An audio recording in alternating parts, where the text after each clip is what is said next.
নমস্কার বন্ধুরা, আশা করি সবাই ভালো আছো। আমিও ভালো আছি।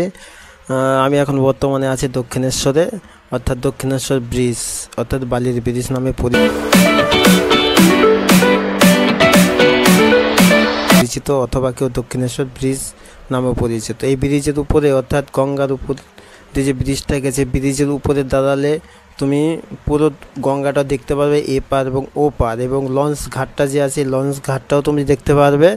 আর এই ব্রিজের অর্থাৎ মিডিলে এসে যখন দাঁড়ানোর পর দেখবে যে ওপার থেকে দক্ষিণেশ্বর দেখা যাচ্ছে, ওই যে দেখা যাচ্ছে, আপনার ভিডিওর মাধ্যমে দেখতে পাচ্ছ। আর এই দেখতে পাচ্ছ একটা লঞ্চ ঘাট।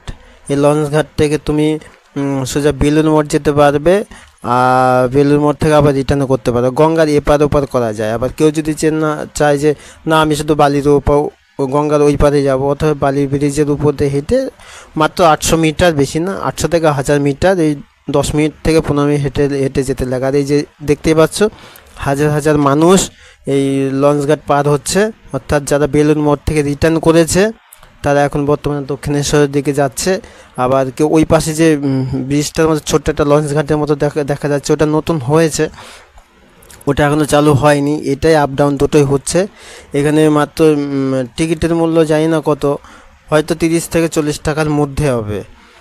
এখান থেকে ওই যে দক্ষিণেশ্বর দেখা যাচ্ছে, তুমি এখান থেকে সোজা একদম লঞ্চ ঘাট পার করে সোজা ভেতর দিয়ে রাস্তা আছে, যেখান দিয়ে 2 মিনিট সময় লাগে।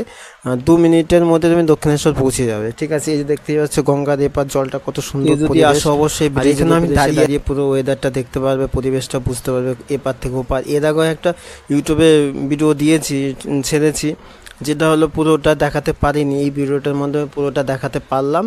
আর অবশ্যই তোমরা যদি কেউ যদি নতুন হয়ে থাকো এই চ্যানেলে, লাইক কমেন্ট শেয়ার অবশ্যই করবে। আর তোমাদের ভালোবাসা তো সবসময় আছে, আশা করি ভবিষ্যতেও থাকবে। টাটা, ভালো থাকবে।